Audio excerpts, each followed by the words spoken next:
او هغه خو لاړه د راشد نصیب شوه ښه نو زه تلي جنۍ خپله کومه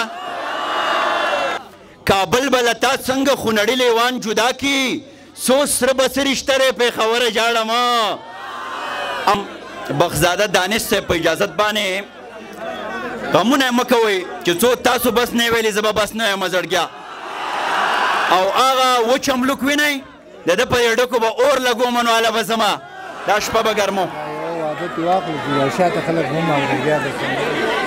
ګران صاحب غمونه یې مه کوه اوس په سټیج نه راټینګېږو د الله د لوی نامې نه شروع کومه او زما د یونایټډ سټیټ آف چارباغ ښایسته ګلونو مشرانو کشرانو دا یوه خبره زه اوس تازه تازه د تایلنډ نه رالم تایلنډ نه نو دا تپ رانه خیږي خوشبوګانې د هغه وطن په هغه وطن کې یوه خبره ما ډېره جوره جوته او ښکلې ولیده چې د هغې هر ځوان پیغلې مشر کشر هغه وطن خپل ګڼلی او خپله د هغې ذمهور خلکو دا چارباغ هم ستاسو دی او چارباغ نه دا خو ټول باغ دی هر طرف ته ګلونه دي او هر طرف ته ښکلا ده ناز صاحب چې څنګه خبره وکړه د دې چارباغ ذمهور خلک جوړ شي دا ماشومان د دیو د ذهن په کنډول کې دا خبره ور واچوئ چې دا غر نختر چنار سیند دا ټولې ښکلاګانې زمونږ دي د دې دپاره به کار کوو او د هر چا په مخ کې به سپین رښتیا ویو ما مخکې یو دوه شعره لیکلي وو چې زه وایم چې د جبر د بلا غاښونه مات کم زه وایم چې د جبر د بلا غاښونه مات کم زه وایم چې د هرې ناروا غاښونه مات کم او ته څه وایې چې زه به نو د حق خبرې نه کړم قسم مې دې په خدای وایم چې ستا غاښونه مات کم دانش صاحب یو څو شعرونه نور دي د دې ځوانانو دپاره ویم چې یو ښکلې جنۍ خپله کمه ویم چې یو ښکلې جنۍ خپله کمه خو یوه غلې جنۍ خپله کمه او زما د قام په درد چې نه دردیږي نو بیا زه ولې جنۍ خپله کمه زما د قام په درد چې نه دردیږي نو بیا زه ولې جنۍ خپله کمه او د ادب ذوق ادب پال نظر چې دا اغلې جنۍ خپله کمه او ته ځان له لاړ شه چېرته هورې پسې زه به ناولې جنۍ خپله کمه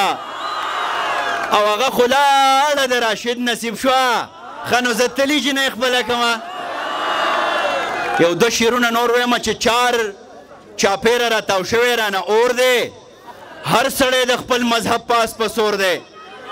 راشد ته باسې خاندې دا زه ستا د خوشحالۍ دپاره ویمه تا نه ده خپله کړې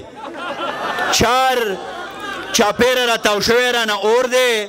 هر سړی د خپل مذهب پاس په سور دی او دا چې غبرګې جنازې له دغه چم ځي په دې چم کې یو بلا ده چې پیغور دی دانش صاحب دا چې غبرګې جنازې له دغه چم ځي په دې چم کې یو بلا ده چې پیغور دی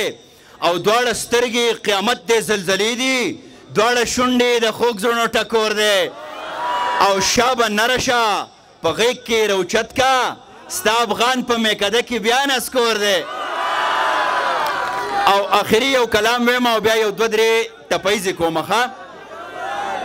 کم یو بیا ویمه شا به نره شه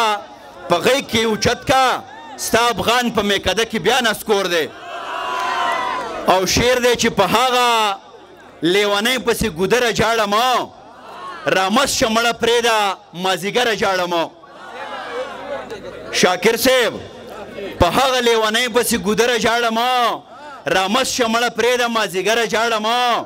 او راشده یو سکاڼې غرڅنۍ درنه زړګی یوړلو وی یو سکاڼې غرڅنۍ درنه زړګی یوړلو وی همت وکړه سړی شه زوروره جاړمه او چې زیلو کې دلته دی زمونږ څه ملګري واوري چې زیلو کې ساتل بري چینجي د خودغرضۍ راوچور لره غړز وهه نختره جاړمه چې زیلو کې ساتل بري چینجي د خودغرضۍ راوچور لره غړز وهه نختره جاړمه او زمونږ کم ملګری راشره د کابل نه راغلی او ما نه نوم هېرېږي ازل جانه کابل به لتا څنګه خونړي لیوان جدا کی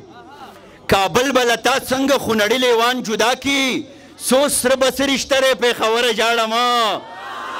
او نتکۍ غواړي پیزوان جاړي امیل پسې خفه نتکۍ غواړي پیزوان جاړي امیل پسې خفه افغان دی لا ژوندی دی د زړه سره جاړم او دا د نن دور د تقاضې مطابق ما داسې کړی دی چې پرومکس غواړي ټیک ټاک غواړي فیسبوک پسې خفه افغان دی لا ژوندی دی د زړه سره جاړم نتکۍ امیل خو د خلکو نه هیر دي یو څو ټپیزې دي بیا به بس کومه ښه ناوخته دی دا واورئ جي